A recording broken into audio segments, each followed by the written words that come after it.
درود شریف پڑھ لیجیے۔ اللہم صلی علی محمد وعلی آل محمد کما صلیت علی ابراہیم وعلی آل ابراہیم انک حمید مجید۔ اللہم بارک علی محمد وعلی آل محمد کما بارکت علی ابراہیم وعلی آل ابراہیم انک حمید مجید۔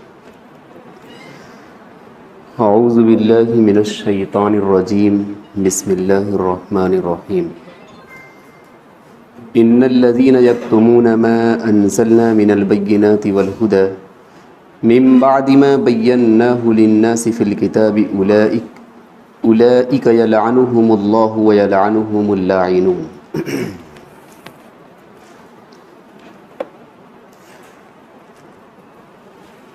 لعنت کی بات چل رہی تھی۔ اللہ تبارک و تعالی نے فرمایا جو مسئلے قرآن و احادیث کے اندر بالکل واضح ہے، لوگوں کو راہ راست پر لانے والا ہے، ویسے مسئلوں کے بارے میں اگر کسی نے پوچھا اور آپ کو پتہ ہے، اگر آپ نے اسے نہیں بتایا تو اللہ تبارک و تعالی کی طرف سے لعنت ہے۔ میں نے اس کی تھوڑی سی تفصیل کی تھی۔ یہ اس وقت ہے جبکہ اس عالم کے علاوہ جس سے پوچھا گیا ہے کوئی دوسرا عالم اس علاقے کے اندر موجود نہ ہو، تب لعنت ہے اس پر کہ جاننے کے باوجود بھی وہ مسئلہ بتایا کیوں نہیں۔ ایسی وہ مسئلہ بالکل واضح ہو۔ بہت سارے مسئلے ایسے ہیں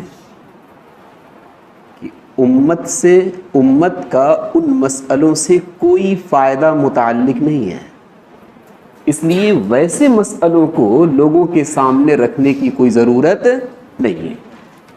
یا بہت سارے مسائل ایسے ہیں کہ اگر ایک عالم لوگوں کے سامنے رکھے گا تو صحیح نہج اور صحیح راستہ وہ نہیں سمجھ پائیں گے، بلکہ عوام اور بھٹک جاوے گی، تو ویسے مسئلوں کو بتانے سے منع کر دیا گیا ہے۔ لعنت اس پر ہے جبکہ بالکل صاف مسئلہ بیان کیا گیا ہو اور جس عالم سے پوچھا جائے وہ نہ بتائے جاننے کے باوجود، اور پھر اس علاقے کے اندر دوسرا کوئی عالم موجود نہ ہو۔ نیز جس عالم سے آپ نے مسئلے کو دریافت کیا ہے وہ مسئلہ مکمل طریقے پر اسے معلوم ہو، اگر معلوم نہیں ہے تو پھر اس مواخذے سے اور اس پکڑ سے وہ بری رہے گا۔ اب تو عجیب و غریب حال ہے، کچھ نہیں آتا، علم کے عین سے بھی تعلق نہیں ہے، آپ جیسا بھی مسئلہ پوچھیں گے بس اسی وقت جواب آپ کو ہاں اور نہیں میں مل جاوے گا، چاہے وہ مسئلہ لکھا ہوا ہو یا نہ لکھا ہوا ہو، اسے معلوم ہو یا نہ معلوم۔ میں نے اس سے پہلے بیان کیا تھا، 4 اماموں میں سے ایک بڑے امام مالک ہیں، ان کے پاس جب کوئی مسئلہ پوچھنے کے لیے آتا تھا بولتے تھے کہ کمرے کے باہر رہو، میں کمرہ بند کروں گا، پون گھنٹے 1 گھنٹے تک کمرہ بند رہے گا، اس کے بعد کھلے گا، تب اندر آنا، پھر تمہیں میں مسئلے کا حل بتاؤں گا۔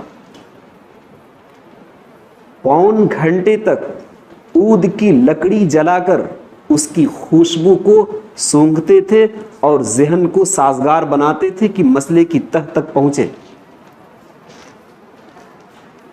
کتابوں کی چھان بین کرتے تھے، جب وہ مسئلہ مل جاتا تھا پھر اس کے بعد وہ دروازہ کھولتے تھے، تب وہ اندر آتا تھا، اس کے بعد اس کا مسئلہ حل کرتے تھے۔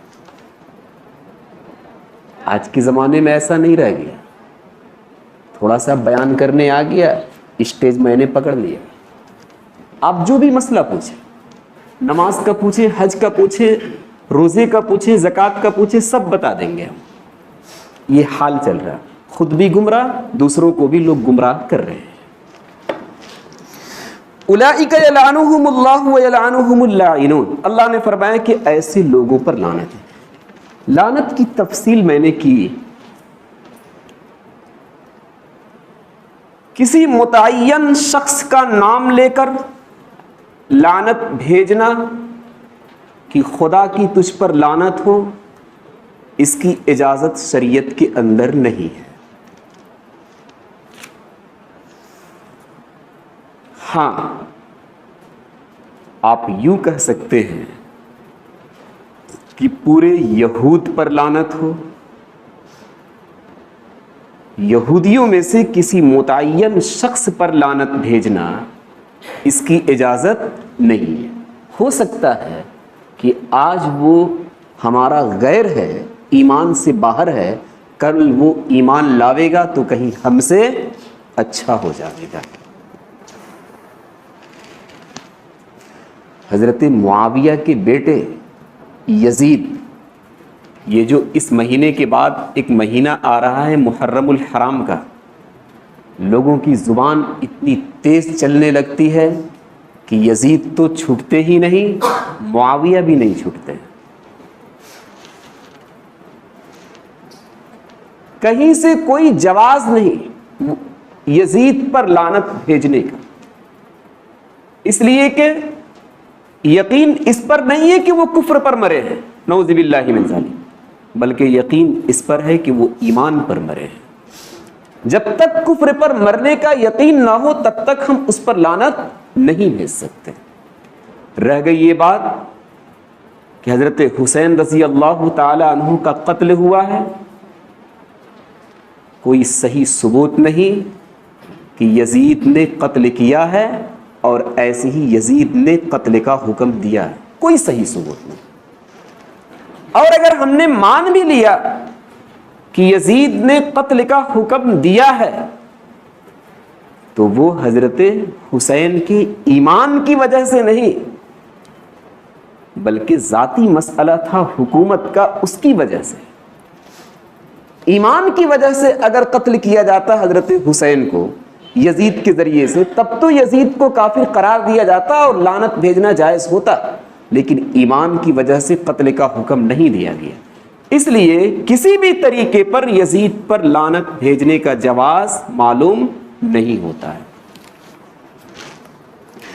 حضرت معاویہ، ان کے بارے میں بھی زبانیں بہت تیز چلتی ہیں، بلکہ آج کے زمانے میں تو ایسے ایسے لوگ پیدا ہو گئے ہیں کہ ان کی زبانوں سے کوئی صحابی بھی محفوظ نہیں رہ گیا۔ حالانکہ اگر صحابیت پر دھبا آئے گا تو پھر یہ کہنا بالکل صحیح نہیں ہوئے گا کہ ہم تک جو دین پہنچا ہے وہ صحیح طریقے پر پہنچا ہے۔ آپ صلی اللہ علیہ وسلم نے سب سے پہلے دین کو صحابہ تک پہنچایا، صحابہ کے ذریعے سے ایک کے بعد دیگرے ہم تک یہ آیا۔ اگر صحابہ ہی مطعون ہو گئے اور بدنام ہو گئے تو کیا ہمارا کہنا صحیح ہو جاوے گا کہ علم صحیح پہنچا ہے؟ لیکن ہماری زبانیں ایسی ہو گئی ہیں کہ کیا حضرت ابو بکر اور کیا حضرت عمر، ایسے لوگ بھی صحیح سالم ہماری زبانوں سے نہیں بچ پاتے۔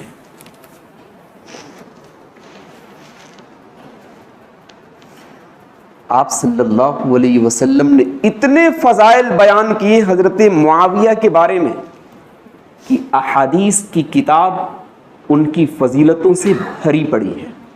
آپ صلی اللہ علیہ وسلم نے ایک موقع پر فرمایا حضرت معاویہ کے بارے میں، اللہم علمہ الکتاب والحساب وقہ العذاب، اے اللہ حضرت معاویہ کو کتاب اللہ کا علم دے دے، حضرت معاویہ کو حساب کا علم دے دے، حضرت معاویہ کو عذاب سے حفاظت فرما۔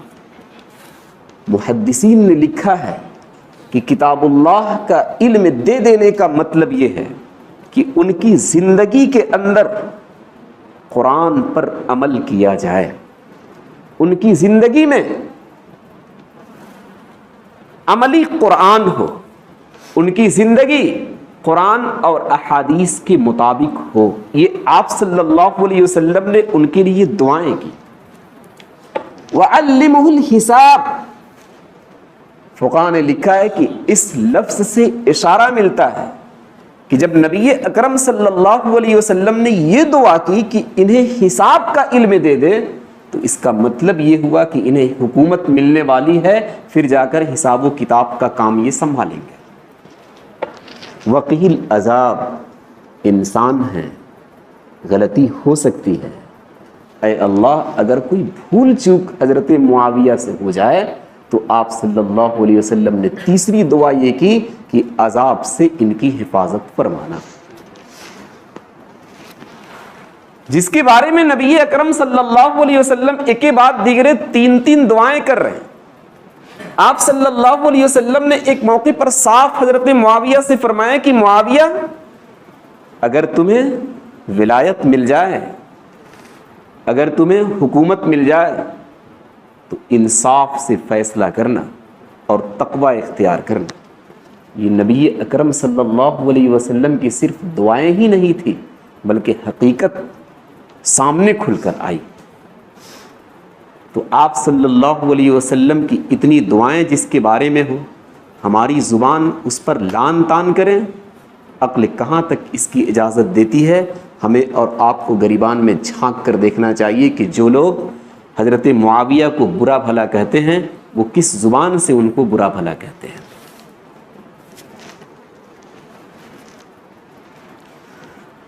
آپ صلی اللہ علیہ وسلم کی ایک دعوت عبادہ ابن صامت کی یہاں ہوئی. آپ صلی اللہ علیہ وسلم نے کھانا تناول فرمایا اور وہیں لیٹ گئے. ام حرام رضی اللہ تعالی عنہ آپ صلی اللہ علیہ وسلم کا سر کھجلانے لگی. آپ صلی اللہ علیہ وسلم کو نیند آ گئی. ام حرام کہتی ہیں کہ میں نے دیکھا کہ آپ صلی اللہ علیہ وسلم اچانک اٹھ کر بیٹھ گئے اور مسکرانے لگے. میں نے عرض کیا کہ حضرت واقعہ کیا ہے؟ آپ صلی اللہ علیہ وسلم نے فرمایا کہ سب سے پہلی جماعت جو سمندر کا سفر کر کے جہاد کرے گی، اللہ تبارک و تعالی نے اس جماعت پر جنت کو واجب کر دیا ہے. ام حرام نے فرمایا کہ حضرت میرے لیے بھی دعا کر دے کہ میں اس جماعت کے اندر شریک رہوں. آپ صلی اللہ علیہ وسلم نے ام حرام کے لیے دعائیں کی. پھر آپ صلی اللہ علیہ وسلم لیٹ گئے. پھر وہی کیفیت، آنکھیں لگی، بیدار ہوئے، مسکراتے ہوئے. ام حرام نے فرمایا کہ حضرت بات کیا ہے؟ آپ صلی اللہ علیہ وسلم نے پھر دوبارہ فرمایا کہ میری امت کی ایک جماعت سمندر کا سفر کر کے جہاد کرے گی اور اللہ تبارک و تعالی نے اس جماعت پر جنت کو واجب کر دیا. ام حرام نے فرمایا کہ حضرت میرے لیے بھی دعا کر دے کہ ہم اس میں شریک رہیں. آپ صلی اللہ علیہ وسلم نے ام حرام کے لیے دعا کر دی. تاریخ گواہ ہے کہ جب قبرص کو فتح کیا گیا، سمندر کا سفر طے کر کے اس فوج کے سربراہ حضرت معاویہ رضی اللہ تعالی عنہ تھے. آپ اندازہ لگائیے کہ صرف اس جماعت کے فرد نہیں رہے ہیں جس جماعت کے بارے میں نبی اکرم صلی اللہ علیہ وسلم نے دنیا کے اندر جنت کی بشارت دی، بلکہ اس جماعت کے کمانڈر اور سپر پاور والے رہے ہیں. ہماری اور آپ کی زبان کیسے اس شخص کے بارے میں کھل جاتی ہے کہ حضرت معاویہ پر لعنت ہو؟ نہیں. آپ ذرا دیکھیں قرآن کی آیتیں کہ کیا بتا رہی ہیں. محمد الرسول اللہ والذین معہ اشداء علی الکفار رحماء بینہم تراہم رکعا سجدا یبتغون فضلا من اللہ ورضوانا والذین معہ اشداء علی الکفار، کافروں پر، اپنے زمانے کے کافروں پر بڑے ہی سخت ہیں سارے صحابہ، جس میں حضرت معاویہ رضی اللہ تعالی عنہ بھی داخل ہے۔ آپ صلی اللہ علیہ وسلم نے فرمایا کہ سارے صحابہ کافروں کے مقابلے میں بڑے ہی سخت ہیں، رحماء بینہم، اور آپس میں رحم دل ہیں، تراہم رکعا سجدا، مخاطب تم انہیں دیکھو گے سجدوں کی حالت میں، رکوع کی حالت میں۔ سارے صحابہ کی بات چل رہی۔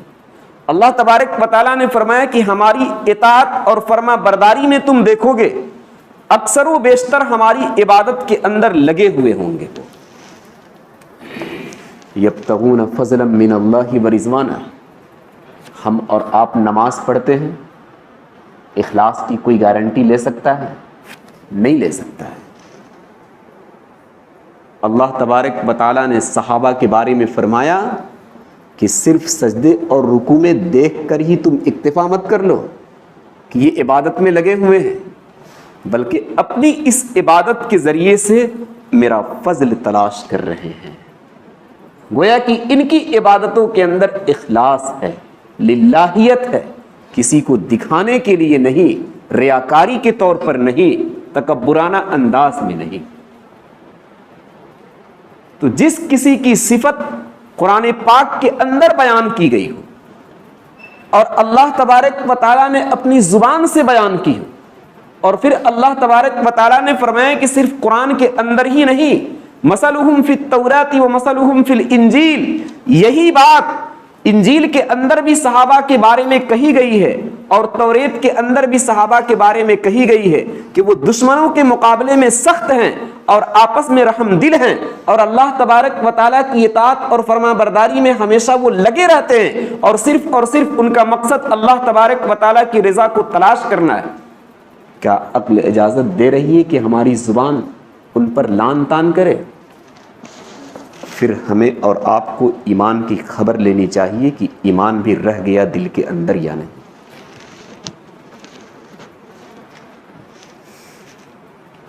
معاویہ کا اختلاف حضرت علی سے، وہ اختلاف اجتہادی اختلاف تھا۔ علی کچھ سمجھتے تھے رضی اللہ تعالی عنہ، اور معاویہ کچھ سمجھتے تھے۔ ہر ایک شخص حق پر تھا، صرف بات اتنی سی تھی کہ عثمان رضی اللہ تعالی عنہ کو جب شہید کیا گیا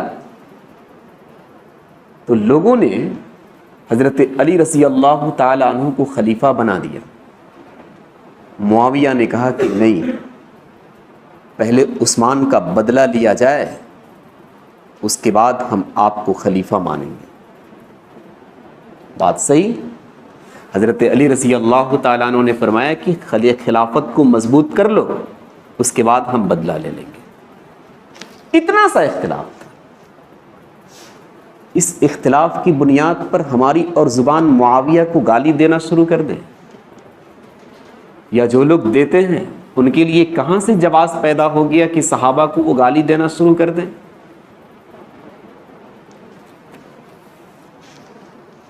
حضرت عمر رضی اللہ تعالی عنہ نے حمص کے گورنر حضرت عمیر کو معزول کر کے معاویہ رضی اللہ تعالی عنہ کو اس عہدے پر فائز کیا۔ کچھ لوگ عمیر کے پاس پہنچے اور حضرت معاویہ کی شکایت کرنے لگے۔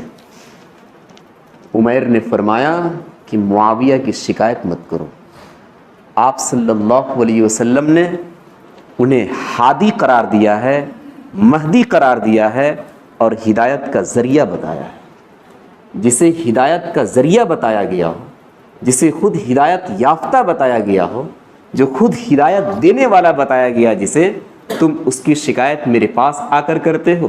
نہیں، اس کا کوئی جواز نظر نہیں آتا کہ حضرت معاویہ کی شکایت کی جائے، جو ابو بکر رضی اللہ تعالی عنہ کے زمانے میں خود کمانڈر رہا ہے، جو حضرت عمر کے زمانے میں بڑی فوج کا مالک رہے ہیں، حضرت عثمان کے زمانے میں بڑی فوج کے مالک رہے ہیں۔ ان سب کے چلے جانے کے بعد لوگوں کی زبان معاویہ کے متعلق کھل جاتی ہے۔ انہیں یہ نظر نہیں آیا کہ اگر کسی صحابی کے بارے میں ہماری زبان لان تان کرنے لگے تو کیا ہمارے اندر ایمان باقی رہ جائے گا یا نہیں؟ آپ صلی اللہ علیہ وسلم نے صاف فرمایا اصحابی کالنجوم فبأیہم اقتدیتم اہتدیتم، میرے اصحاب ستاروں کے مانند ہیں۔ جس طریقے پر ایک مسافر پہلے زمانے کا ستارے کو دیکھ کر اپنا راستہ طے کیا کرتا ہے، ایسی آپ صلی اللہ علیہ وسلم نے فرمایا کسی بھی صحابی کو دیکھ لو اور پھر اس کے نقش قدم پر اگر تم چلو گے تو کامیاب ہو جاؤ گے۔ نبی تو یہ کہہ کر گئے۔ عبداللہ ابن عباس رضی اللہ تعالیٰ عنہ جب شام پہنچے تو حضرت معاویہ کی نماز کو دیکھا۔ انہوں نے اہل شام سے فرمایا، شام والوں سے فرمایا کہ شام والوں، نبی اکرم صلی اللہ علیہ وسلم کی نماز کے مشابہ اگر کسی کی نماز ہے تو وہ حضرت معاویہ رضی اللہ تعالیٰ عنہ کی نماز ہے۔ جو خشوع، جو خضوع، جو سکون، جو اطمینان اور جو چین آپ صلی اللہ علیہ وسلم کی نماز میں صحابہ نے دیکھا، وہ سارے صحابہ حضرت معاویہ رضی اللہ تعالی عنہ کی امامت میں دیکھ گئے۔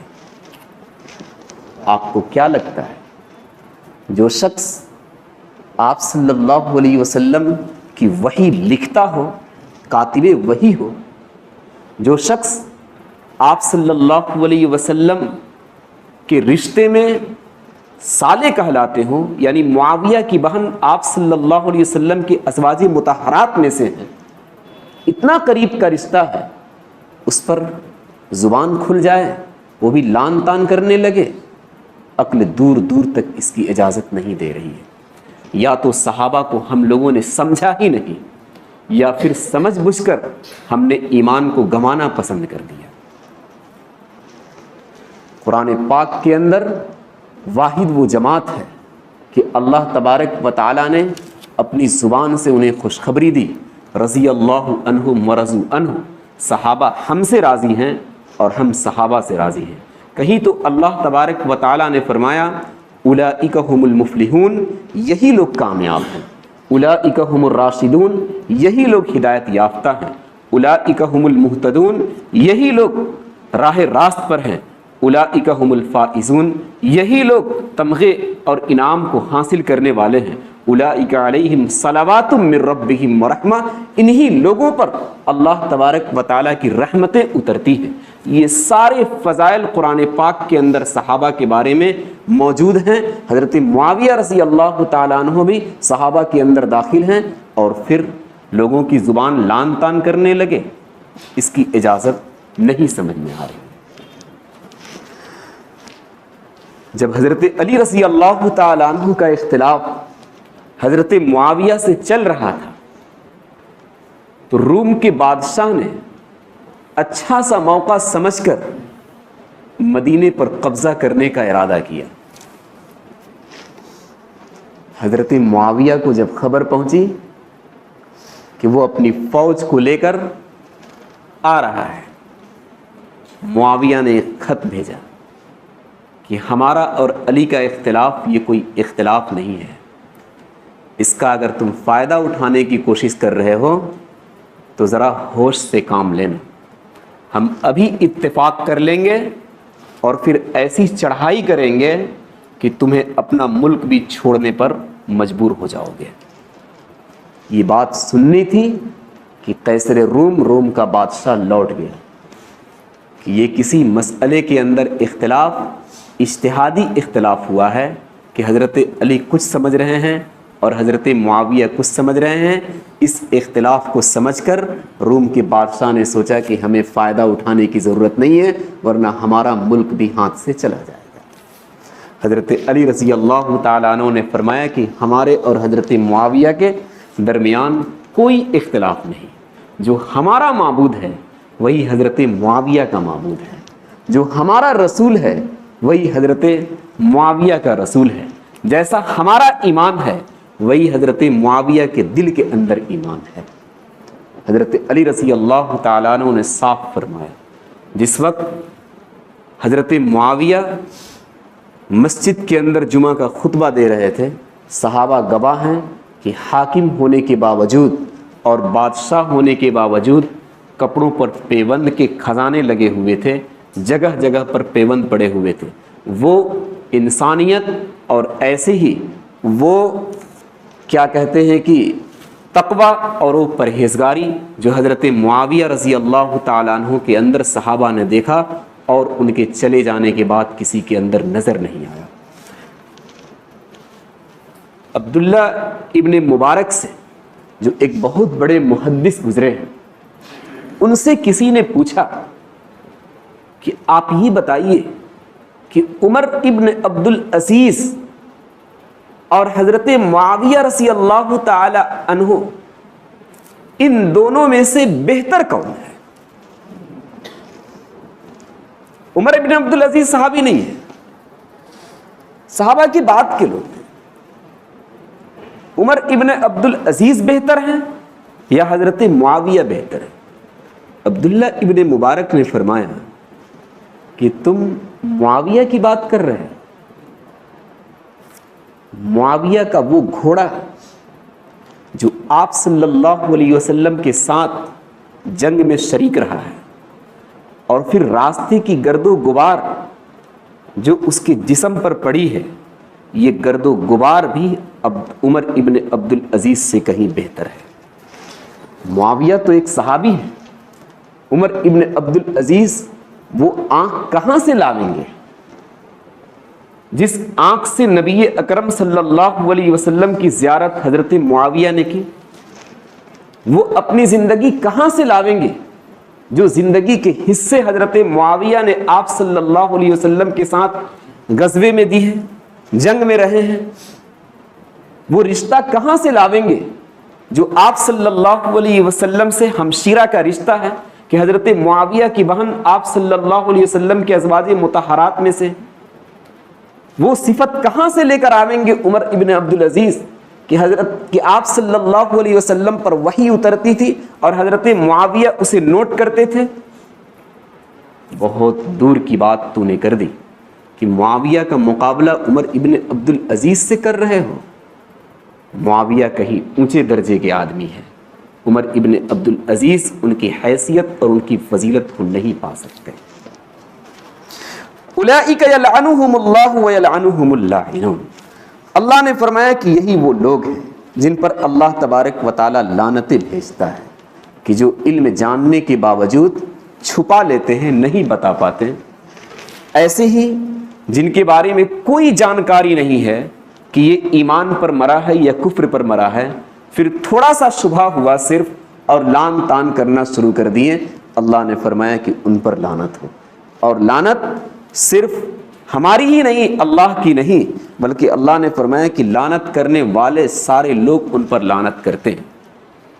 مفسرین نے لکھا ہے کہ زمین پر جتنی مخلوقات، پیڑ پودے یہ سب موجود ہیں، وہ سب کے سب لعنت بھیجتے ہیں ایسے لوگوں پر جن کے بارے میں کچھ پتہ نہیں ہے اور لان تان کرنا شروع کر دیتے ہیں۔ میں نے یہ بات بھی کہی تھی کہ لان تان کے متعلق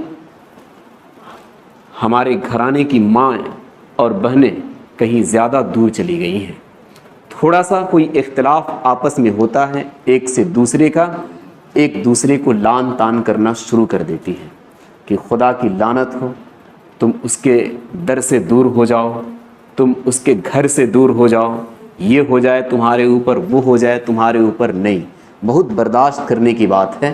آپ صلی اللہ علیہ وسلم نے ایک موقع پر فرمایا کہ جو شخص کسی پر لعنت بھیجتا ہے، اگر وہ لعنت کا مستحق نہ ہو تو وہ لعنت لوٹ کر اس کے اوپر چلی جاتی ہے۔ اس لیے پہلے غور کرنے کی ضرورت ہے کہ ہم اپنی زبان سے جو لفظ نکال رہے ہیں دوسرے کے لیے، دوسرا واقعتاً اس کا حقدار ہے یا نہیں۔ اگر نہیں ہے تو پھر اپنا خیر لیجئے کہ ہماری حیثیت کیا ہے، کہیں ایسا تو نہیں کہ وہ لعنت کے الفاظ ہمارے اوپر آ۔ سبحان اللہ بحمدہ، سبحان اللہ۔